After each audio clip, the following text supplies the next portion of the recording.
मैं अपने सफ़र के बारे में बताना चाह रहा हूँ तुमको कि मेरा स्टार्टिंग सफ़र कैसे हुआ। जी, ओके। एक ग्रामीण क्षेत्र से इतना बड़ा पोजीशन, इंटरनेशनल रिलेशन कोर्स में एडमिशन लेना, तो इसमें मैं यही कहता हूँ कि जितना स्किल वगैरह सीख सके, जैसे लैंग्वेज, फॉरेन लैंग्वेज में भी अभी के समय में अच्छा है स्कोप। जी। So hi, I welcome you all on this new podcast. I'm your host Gaurav. I really believe that by listening to other stories, we can improve ourselves. So on that note, I welcome you all. Let's learn together. So hi guys, I welcome you all on this new podcast. So today we are with Ramakant भैया. तो यार आज हम रामाकांत भैया के जीवन से सीखने की पूरी कोशिश करेंगे कि कैसे वो एक छोटे से ग्राम से निकल के आज JNU तक का सफ़र इन्होंने तय किया। रामाकांत भैया इंटरनेशनल स्टूडेंट के छात्र हैं और इनकी जीवन की जो भी इन्होंने अकम्पलिशमेंट और इन्होंने जितना खुद के बारे में और ओवरऑल लर्निंग इन्होंने जो गैदर किए, उनसे हम आज सीखने की कोशिश करेंगे कैसे हम अपनी लाइफ को बेटर बना सकते हैं रामाकांत भैया की स्टोरी सुन के। रामाकांत भैया आपका बहुत बहुत स्वागत है इस नए पॉडकास्ट में। तो भैया हम ये पॉडकास्ट शुरू किए हैं कि यार मतलब इसमें ना हम अपने गेस्ट को बुलाते हैं और गेस्ट की स्टोरी सुन के हम अपने दोस्तों के बीच इसे शेयर करते हैं, जिससे हम सोचते हैं कि हम अपने भैया या अपने मेंटर, अपने जो हमारे आसपास के जो लोग हैं उनकी स्टोरी सुन के हम खुद को ग्रो कर पा पाए। तो आज भैया आपको मैं बहुत बहुत वेलकम करता हूँ इस नए पॉडकास्ट में। तो भैया तो पहला क्वेश्चन हमारा ये है कि भैया अपने बारे में बताइए, अपनी स्टोरी बताइए, कहाँ पे आपने जन्म लिया, कहाँ कौन कौन से कंडीशन में आपने जन्म लिया और कहाँ कैसा आपका सफ़र रहा एक गांव से आप इंटरनेशनल स्टूडेंट JNU में आने का। जैसे मैं बिहार के छपरा जिला के दिघवारा प्रखंड के रामदास चक का रहने वाला हूँ जी। मेरा जो गांव है वो फुल्ली देहात एरिया है। देहात एरिया? हाँ, देहात का ही क्षेत्र है। और मैं अपने क्षेत्र से ऐसे पहला छात्र हूँ जो JNU इंटरनेशनल रिलेशन में एडमिशन लिया हूँ। ओके। और मेरे लिए बहुत बड़ा उपलब्धि है कि मैं एक ग्रामीण क्षेत्र से JNU के सबसे top most institute international relation में मैंने एडमिशन लिया।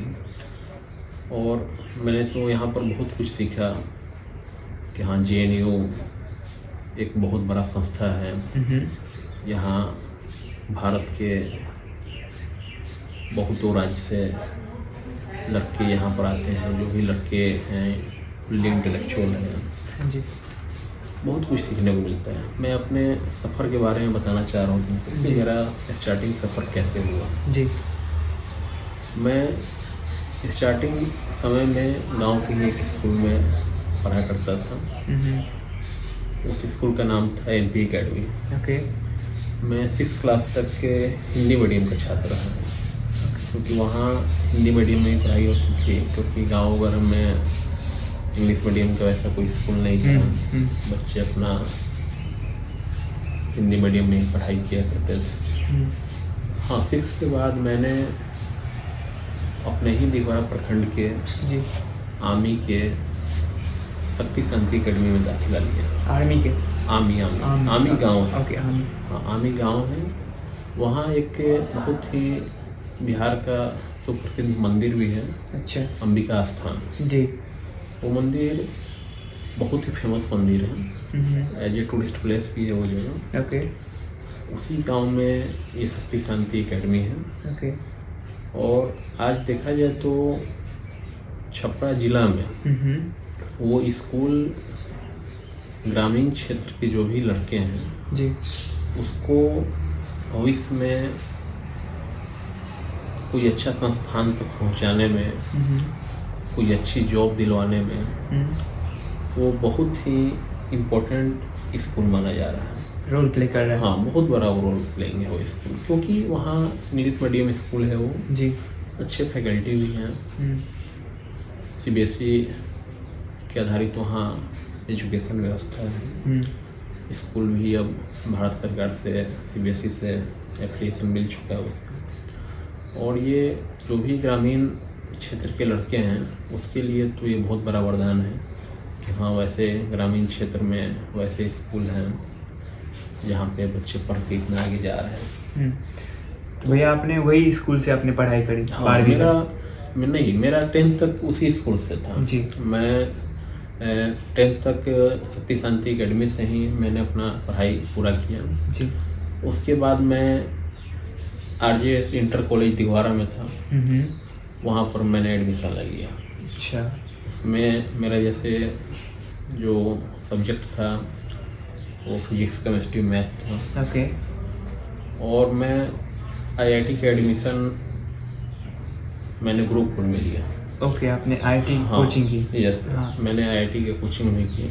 जैसे मेरा यहाँ से इंटर होने के बाद राम जंगल सिंह कॉलेज, अच्छा कॉलेज है दिघवारा के, बहुतों बच्चे छपरा के जिला के भी लोग आके वहाँ एडमिशन लेते हैं जी। तो मैंने इंटर करने के बाद मैं गुरुकुल में एडमिशन ले लिया पटना में। अच्छा, गुरुकुल एकेडमी? हाँ, गुरुकुल एकेडमी। ओके। भूपेश कुमार विकास राही के द्वारा संचालित कोचिंग संस्थान थी जी। और वहाँ पर IIT की तैयारी करवाया जा रहा था जी। तो मैंने वहीं पर अपना एडमिशन लिया और IIT की प्रिपरेशन में लग गया। ओके। लेकिन IIT में दुर्भाग्यपूर्ण रहा कि मेरा सिलेक्शन नहीं हो पाया। ओके। उसके बाद मैंने फिर ग्रेजुएशन में एडमिशन दिघवारा के ही लक्ष्मण जनरल गिरी कॉलेज में ले लिया। वो कॉलेज जयप्रकाश यूनिवर्सिटी से मान्यता प्राप्त है, दिघवारा का ही कॉलेज है। तो भैया उसके बाद मैंने वही कॉलेज से अपना पढ़ाई जारी रखा और साथ में मैंने CDS का भी तैयारी शुरू कर दी। Combined defence? Combined defence service. Combined defence service एक ऐसा सर्विस है जिससे डिफेंस में अच्छे पोजीशन पर छात्र जाते हैं। तो मेरा एक एम्बिशन था कि मैं IIT में नहीं हो पाया तो चलो मैं CDS की तैयारी कर रहा हूँ, जब ग्रेजुएशन हो जाए मेरा जी फिर मैं CDS में अपना कुछ अच्छे पोजीशन पर चला जाऊँगा। दुर्भाग्यपूर्ण रहा कि मेरा CDS में भी सिलेक्शन नहीं हुआ तो थोड़ा मेरे को एक एज ए फील हुआ कि मैं लाइफ में कुछ नहीं कर पाऊँगा या क्यों ऐसा मेरे साथ हो रहा है, बार बार मेरा एग्जाम नहीं हो पा रहा है क्लियर।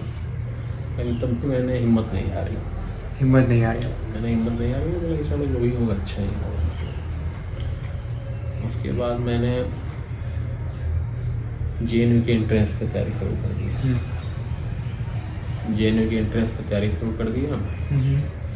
उसके बाद मैं पहला अटेम्प्ट दिया तो पहला अटेम्प्ट मेरा नहीं हो पाया। JNU का एंट्रेंस में? JNU international relation. हाँ, इंटरनेशनल रिलेशन कोर्स के लिए मैंने तैयारी शुरू कर दी। जी। तो मेरा पहला अटेम्प्ट में नहीं हो पाया, फिर तभी मैं हिम्मत नहीं आ रहा था, फिर दूसरा अटेम्प्ट में दूँगा।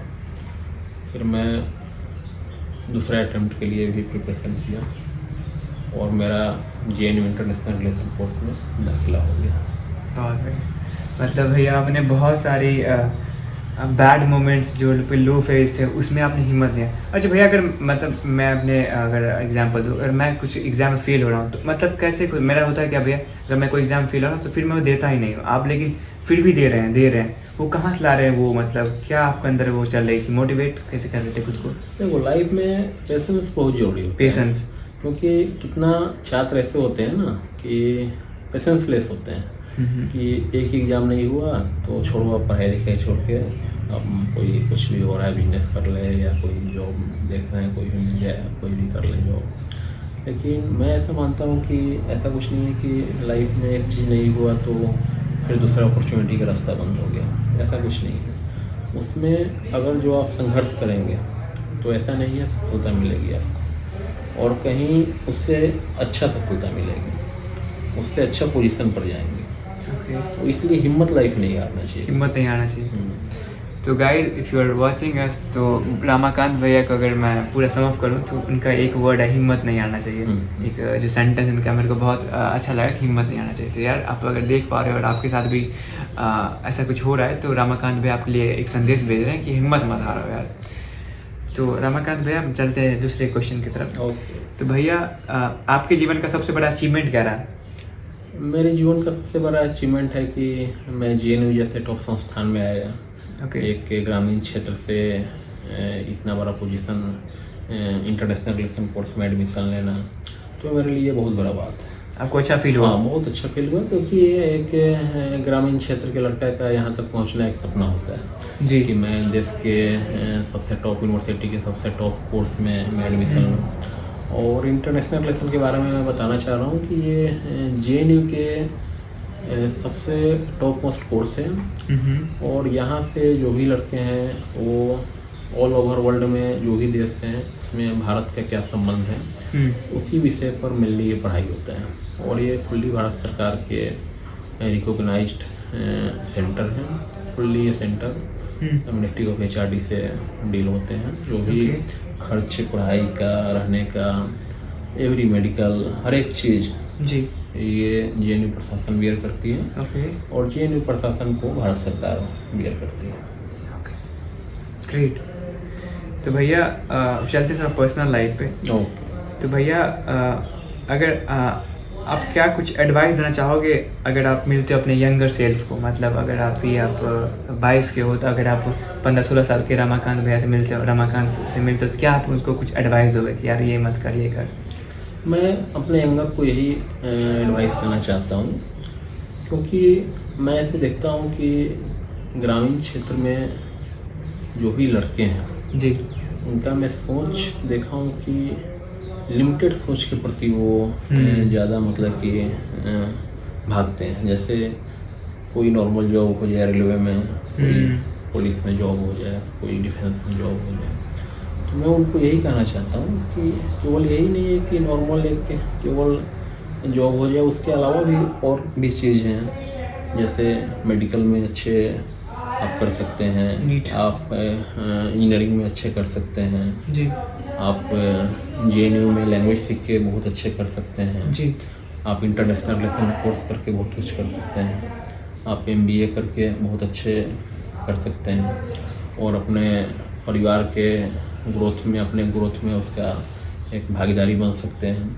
तो उस केस में मैं अपने जो भी यंगर हैं मैं उनको यही कहना चाहूँगा कि ऐसा नहीं है कि केवल आप गवर्नमेंट जॉब के पीछे भागो जी, उसके अलावा भी बहुत कोर्स हैं, वो सब करो, उसमें भी आपको आगे बढ़ने की अपॉर्चुनिटी मिलेगी। कितना लड़का, कितने छात्र ऐसे हैं कि जॉब वगैरह के प्रति लगे हुए हैं, नहीं हो पा रहा है, हिम्मत हार गए, बाद में कोई नॉर्मल बिजनेस कर लिया या गांव में तो ज़्यादातर लोग ऐसे बेरोजगार खेती वगैरह गृहस्थी करने लगा, ऐसे भी कितने लड़के हैं।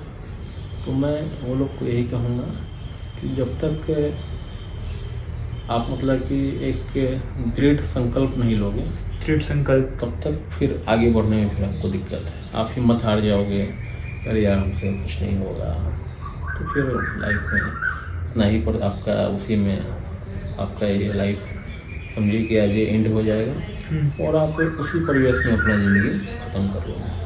तो इसलिए कोशिश करो कि लाइफ में आगे बढ़ना है तो कोई अच्छे संस्थान से जुड़ो। ग्रामीण स्तर से भी लोग अच्छे संस्थान में जाते हैं, एम्स वगैरह है, IIM है, IIT है, JNU है, DU है, वहाँ पर जाएं, वैसे संस्थान में जाएं, अच्छे कोर्स हैं वैसा कोर्स करें ताकि लाइफ में कुछ आगे बढ़ सकें, कोई अच्छा अचीवमेंट कर सकें और अपने लिए, परिवार के लिए, समाज के लिए एक ऐसा मिसाल कायम करें कि जो भी नया जनरेशन है वो देख के सीखे कि हाँ मेरे भैया ऐसे इस पोजीशन पर गए और मेरे को भी ऐसे करना है।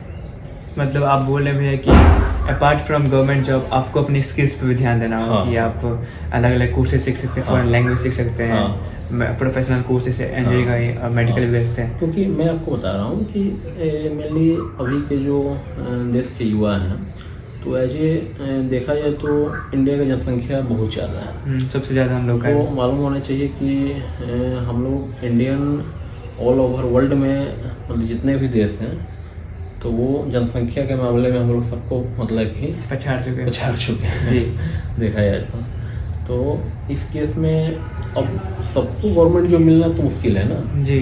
अब इतना लोग, इतना सिटीजन है, इतना छात्र हैं, तो भारत सरकार कैसे सबको गवर्नमेंट जॉब देगी जी।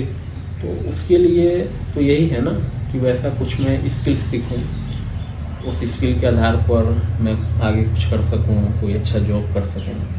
क्योंकि मैं एक इंटरनेशनल कॉन्फ्रेंस में था, तो एक इन्वेस्टर आए हुए थे उस कॉन्फ्रेंस में जी। मैं उनका लेक्चर के बारे में आपको मैं बताना चाह रहा हूँ कि उन्होंने यही बात बोला था कि इंडिया में बेरोजगारी है ज़्यादा, पॉलिटिकल पार्टी इसको इस टाइप से देखते हैं कि रोजगार नहीं मिल रहा है, तो उनको भी सोचना चाहिए कि कोई भी पॉलिटिकल पार्टी आएगा जी। तो ऐसा थोड़ी है कि जहाँ गवर्नमेंट जॉब का इतना वैकेंसी खाली हो उसी पर लड़का जाएगा। ऐसा नहीं है कि उसके लिए कि पूरा सबको जितना लड़का है सबको गवर्नमेंट जॉब ही मिल जाएगा।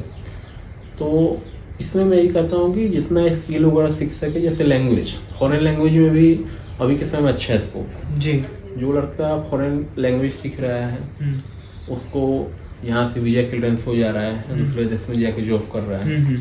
अभी अगर जो आप जर्मन लैंग्वेज सीख ले रहे हैं, फ्रेंच लैंग्वेज सीख ले रहे हैं, स्पेनिश सीख ले रहे हैं, जैपनीज सीख ले रहे हैं, चाइनीज सीख ले रहे हैं, कोरियन सीख ले रहे हैं, अरेबिक सीख ले रहे हैं, पर्शियन सीख ले रहे हैं, तो वो भी लड़का न इंडिया में बल्कि वहाँ के वीज़ा वगैरह लेके अपना उस देश में जाके जॉब कर रहा है। अच्छा। और अच्छा पैसा कमा रहा है। अच्छा पैसा कमाने के साथ साथ खुद तो अपना परिवार को बिल्डअप कर ही रहा है, अपना देश को भी बिल्डअप कर रहा है। ओके रमाकांत भैया, बढ़ते हैं नेक्स्ट क्वेश्चन की तरफ भैया। तो व्हाट आर सम सब भैया आपके जीवन का कुछ रिग्रेट्स क्या है? हालांकि आपने बताया कि आपका आईआईटी में नहीं हुआ था, फिर आपका सीडीएस में नहीं हुआ था, आपका पूरा मोरल शायद कम हो गया था, लेकिन फिर भी मेरे अनुसार भैया यही आपका सबसे बड़ा रिग्रेट रहा कि उसमें एडमिशन ना हुआ। हाँ, मेरा जैसे आईआईटी के लिए मैंने बहुत मेहनत किया और आईआईटी में ना होना मेरे लिए तो रिग्रेट्स था ही। उसके बाद मैंने सीडीएस की तैयारी की, सीडीएस में भी नहीं हुआ, तो ये दोनों एग्ज़ाम मैं क्रैक नहीं कर पाया, मेरा सिलेक्शन नहीं हो पाया, ये मेरे लिए सबसे बड़ा रिग्रेट था लाइफ में। तो भैया अब आगे कैसे उस रिग्रेट को ख़त्म किया जाए? ऐसे आगे वही है कि जैसे मैंने जेएनयू में एडमिशन लिया, तो मैं जो भी जेएनयू के सबसे टॉप संस्थान में हूँ, इंटरनेशनल रिलेशन में हूँ, और मैं चाहता हूँ कि मैं देश के लिए कुछ करूँ। मैं अपने आप को ऐसे बिल्ड कर लूँ ताकि मैं देश के लिए कुछ कर सकूँ। तो अब मेरे को अफसोस नहीं होता है कि हाँ मेरा आईआईटी में नहीं हुआ, मेरा सीडीएस में नहीं हुआ। मेरे को लगा था कि उससे अच्छा भी कुछ हो जाएगा और मैं अच्छा मान रहा हूँ। ओके भैया।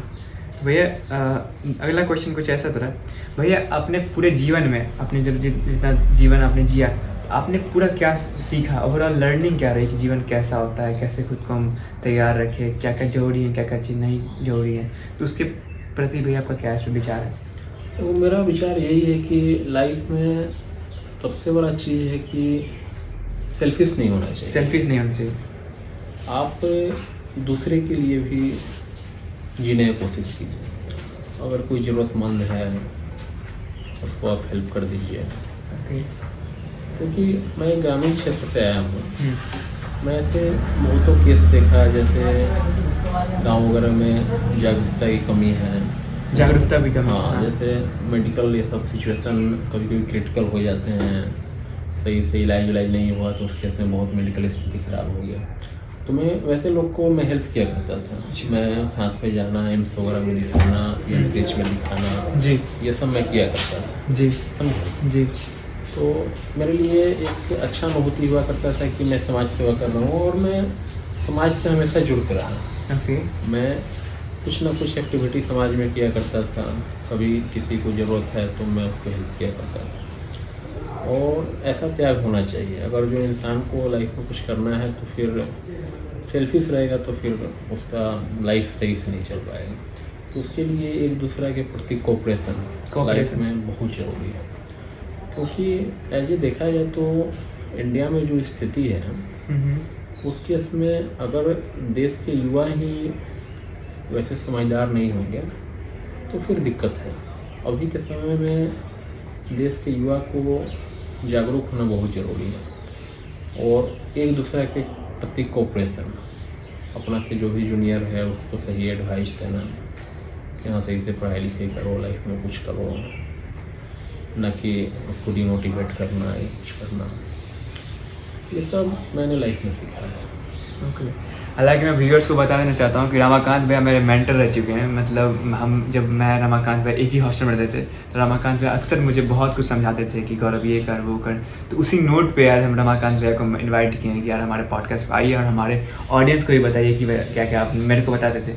क्योंकि लिटरली मैं बताऊँ from the bottom of my heart कि I am really grateful to have Ramakant भैया इन माई लाइफ। क्योंकि इनिशियल डेज में जब मैं JNU आया था तो रमाकांत भैया मेरे को मिल गए। इन्होंने मेरे को बहुत चीज़ सिखाई जीवन के बारे में, फैमिली के बारे में, तुम्हारी क्या रिस्पॉन्सिबिलिटी है। सबसे बड़ी जो मेरे को अच्छा चीज़ लगा रमाकांत भैया से सीखने में कि रिस्पॉन्सिबिलिटी। इन्होंने मेरे को बताया कि तुम्हें जिम्मेदार बनना पड़ेगा अपनी फैमिली के लिए। और आप भी देख पा रहे हो कि उन्होंने बहुत बार ये सब यूज़ किया, खुद को बिल्डअप करो। अगर आप खुद को बिल्डअप करते हो तो आप फैमिली को बिल्डअप कर रहे हो और फिर आप देश को बिल्डअप कर रहे हो। ये चीज़ मेरा आपको सच में बता रहा भैया, सही में सच में मेरे को बहुत अच्छा लगता है। भैया चलते हैं नेक्स्ट क्वेश्चन की तरफ। तो भैया आपका डेली रूटीन क्या है, और अपने जो आपका डेली रूटीन, आप इतने हैवी कोर्स में भी हो तो आपके साथ भी स्ट्रेस होता होगा, तो आप स्ट्रेस को मैनेज कैसे करते हो? तो जैसे मेरा डेली रूटीन है कि मैं सुबह 6 बजे उठ जाता हूँ। 6 बजे मैं उठ जाता हूँ। उसके बाद जो भी अपना नित्य क्रिया है अपना करके, उसके बाद मैं ब्रेकफास्ट वगैरह लेता हूँ। यहाँ JNU में सबसे बड़ा उपलब्धि ये है कि यहाँ हॉस्टल में अपना मेस चलता है जी। मेस वगैरह में टाइमली खाना वगैरह ये सब जो भी है, ब्रेकफास्ट है, लंच है, डिनर है, अवेलेबल रहता है जी। ऐसा नहीं है कि कभी किसी टाइम में मिलेगा, कभी किसी टाइम में मिलेगा, अभी तो बना ही नहीं है, लेट है। यहाँ नहीं है। यहाँ सिस्टम है कि 8 बजे अगर जो ब्रेकफास्ट शुरू हो जाएगा तो शुरू हो जाएगा, नहीं शुरू हुआ तो फिर मेस मैनेजर को दिक्कत है और ये जो स्टाफ है उनको दिक्कत जी। है। तो इस केस में मैं टाइमली इस कारण भी रहता हूँ कि यहाँ के जो भी स्टाफ है वो टाइमली है। मेरे को अगर जो 8 बजे ब्रेकफास्ट चाहिए तो मैं जाके ब्रेकफास्ट ले लेता हूँ। उसके बाद मैं अपना सेंटर की तरफ निकल जाता हूँ। अपना सेंटर में जो भी अपना क्लास वगैरह किया। उसके बाद JNU का सबसे खासियत ये है कि यहाँ इंटरनेशनल कॉन्फ्रेंस वगैरह बहुत ज़्यादा होते हैं जी। खास करके जो इंटरनेशनल स्टडी सेंटर हैं यहाँ पर हमेशा आए दिनों इंटरनेशनल कॉन्फ्रेंस होते ही रहते हैं। किसी न किसी देश के एम्बेसडर यहाँ पर आते ही रहते हैं। वो अपने देश के बारे में, इंडिया के साथ क्या रिलेशन चल रहा है उसके बारे में बताते रहते हैं। तो मेरे को ये बहुत अच्छा लगता है, कुछ सीखने को मिलता है। कोई अदर देश का एम्बेसडर आ रहा है, वो अपने देश के बारे में बता रहा है कि हाँ मेरा इंडिया के साथ क्या रिलेशन है, मेरा देश की क्या स्थिति है, इंडिया कितना इम्प्रूव कर रहा है। अभी मैं आपको बताना चाह रहा हूँ कि इंडिया वर्ल्ड में एक अच्छा पोजीशन रख रहा है जी। और वर्ल्ड के 5वां सबसे बड़ा अर्थव्यवस्था वाला देश है। पहला पर अमेरिका है जी। दूसरा चाइना है, तीसरा जर्मनी है, चौथा जापान है और 5वां अपना इंडिया है। तो हर भारतीय को गर्व होना चाहिए जी जी कि आई एम एन इंडियन और मैं इस पोजीशन पर हूँ वर्ल्ड में। और जो भी एम्बेसडर आते हैं यहाँ पर इंटरनेशनल स्टडी सेंटर में जी, वो बताते हैं कि इंडिया बहुत मतलब आगे निकल रहा है और आने वाला समय में बहुत आगे भी जाएगा। और इंडिया का भी लक्ष्य है कि मैं वर्ल्ड का तीसरा सबसे बड़ा अर्थव्यवस्था बनूँ। ओके। तो भैया फिर आप कॉन्फ्रेंस आते, फिर आप उसके बाद कॉन्फ्रेंस वगैरह रहता है, क्लास रहता है तो क्लास वगैरह करता हूँ, नहीं तो मैं सेंट्रल लाइब्रेरी चला जाता हूँ। लाइब्रेरी? हाँ, ये सेंट्रल लाइब्रेरी JNU के सबसे ही अच्छा जगह है। और मैं मानता हूँ कि JNU में अगर जो सबसे खूबसूरत कोई जगह है तो वह सेंट्रल लाइब्रेरी जी। क्योंकि यहाँ पर सबसे बड़ा चीज़ है कि इतना बुक्स अवेलेबल है, प्लस बैठने वगैरह के लिए प्रॉपर चेयर टेबल ये सब अवेलेबल रहता है कि हाँ सही से बच्चे छात्र अपना पढ़ाई कर सकें जी। तो यहाँ पर पेपर वगैरह भी हमेशा अवेलेबल रहता है। न्यूज़पेपर? हाँ, न्यूज़पेपर है, मैगजीन है या अदर कोई भी इंटरनेशनल जर्नल वगैरह ये सब है, ये सब अवेलेबल रहता है। तो मैं वहाँ पर खाली समय में अपना जाके अपना जो भी है न्यूज़पेपर हुआ, जर्नल हुआ, सब में अध्ययन किया करता हूँ। उसके बाद भी समय बचता है तो मैं लाइब्रेरी से बुक्स लेके इंटरनेशनल रिलेशन सब्जेक्ट का मैं बुक्स वगैरह देखते रहती हूँ। उसके बाद मैं फिर स्टेडियम चला जाता हूँ। स्टेडियम? हाँ, मैं शाम में स्टेडियम जाता हूँ जी। और स्टेडियम में थोड़ा बहुत अपना रनिंग करता हूँ, एक्सरसाइज योगा? हाँ, एक्सरसाइज वगैरह करता हूँ। उसके बाद मैं फिर आके अपना डिनर वगैरह लेता हूँ। उसके बाद फिर थोड़ा बहुत फ्रेंड वगैरह के साथ बातचीत वगैरह हुआ, उसके बाद फिर यही रोज का दिनचर्या है मेरा। सोते कब है भैया आप? वही नियर अबाउट 11 o'clock 11-12 तक हो। हालांकि यहाँ पे जीनी तो सोती ही नहीं है, लेकिन हम लोग सुलाते हैं। हाँ, ये है कि जैनिंग वगैरह में तो ऐसा सिचुएशन है कि ज़्यादातर लड़के लेट से ही सोते हैं, सोते ही नहीं इनफैक्ट सुबह 2 बजे 3 बजे, ये सब मेनली सिचुएशन है। पढ़ाई तो हमेशा आदमी इंगेज ही रहता है उसमें, अपना सेंटर पर 1 घंटा का समय मिलता है तो अपना लंच वगैरह के लिए आ जाते हैं दोपहर में जी, अपना लंच वगैरह किया फिर निकल गया अपना, ये सब मेनली। तो भैया अब चलते हैं नेक्स्ट क्वेश्चन की तरफ। ये क्वेश्चन थोड़ा डाइवर्स है, मैं आप पे चाहूँगा कि आप इस हर एक पे आप अपना ओपिनियन रखें। भैया आपका क्या टेक है, आपका क्या ओपिनियन है डेथ, लव एंड मनी? आप अलग एक बार बता सकते हैं, डेथ, लव एंड मनी।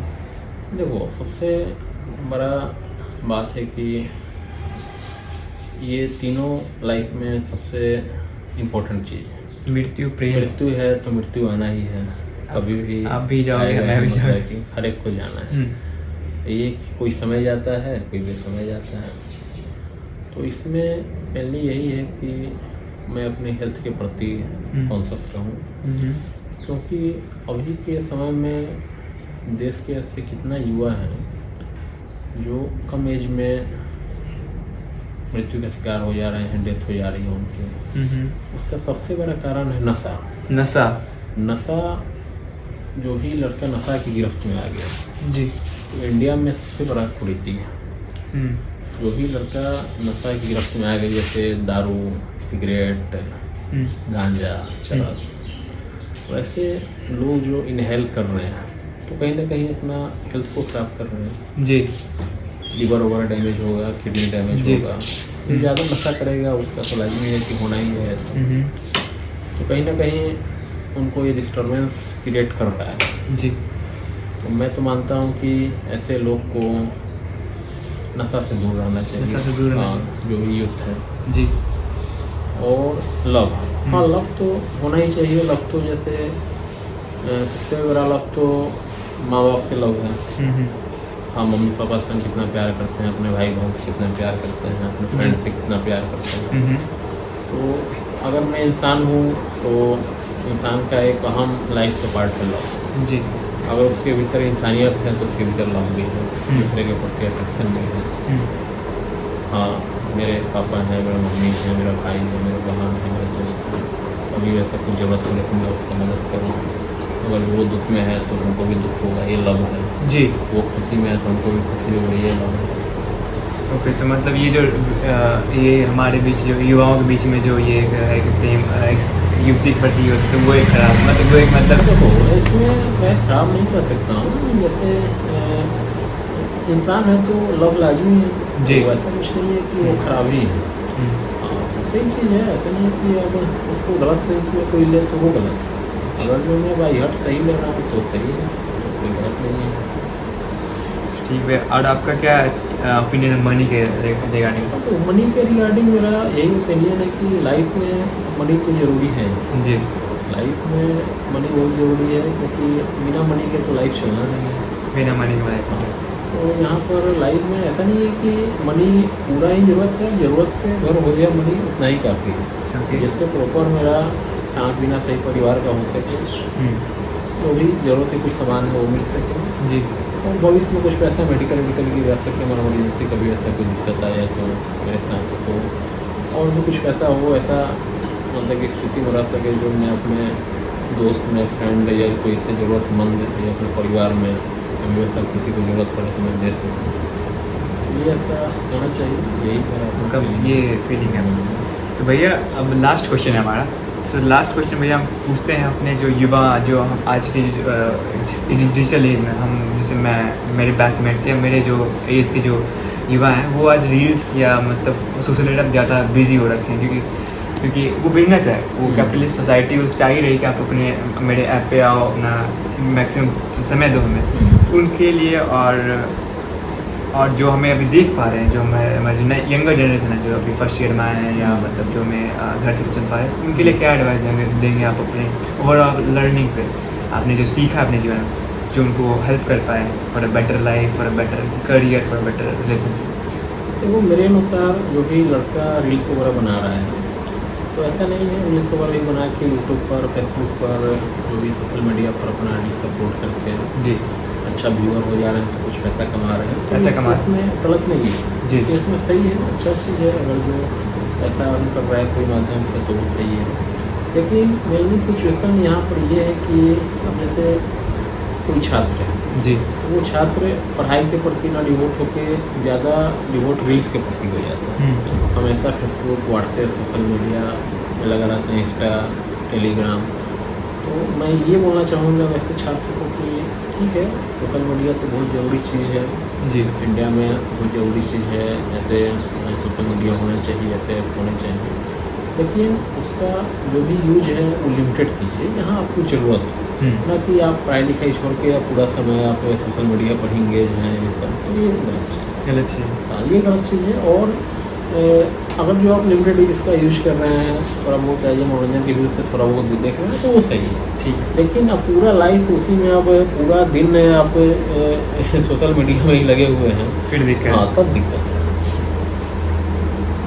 तो मतलब मैं व्यूअर्स बताना चाहूँगा कि भैया बोल रहे हैं यार कि ठीक है it's okay to use all this digital thing for limited time, लेकिन आप खुद को ज़्यादा उसमें एक्सपोज करते हो तो इट्स नॉट गोना। हाँ आप पूरा समय आप पढ़ाई लिखाई छोड़ के पूरा समय आप सोशल मीडिया में ही डाल रहे हो तब ये गलत है। हाँ थोड़ा बहुत देखिए मनोरंजन के व्यूज से हल्का फुल्का देख रहे हो तो वो सही है। उसके बाद कुछ रील्स वगैरह बना के भी आप अपलोडिंग कर रहे हो कोई यूट्यूब फेसबुक इंस्टा ये सब, उसके व्यूज से अगर जो आप पैसा कमा रहे हो तो वो सही है। तो थैंक यू रमाकांत भैया for this awesome conversation. I hope कि मैं और हमारे जितने भी दर्शक हैं आपसे सीख पाएंगे। ये बहुत सही रहा, लिटरली बता रहा हूँ बहुत सही रहा ये पॉडकास्ट। आज हम रिकॉर्ड किए नमदा के गेस्ट रूम में, बहुत दिक्कत हुई थी लेकिन finally we recorded it. So thank you guys for watching us and share this video, and if you can comment then comment in comment box. Thank you for watching us.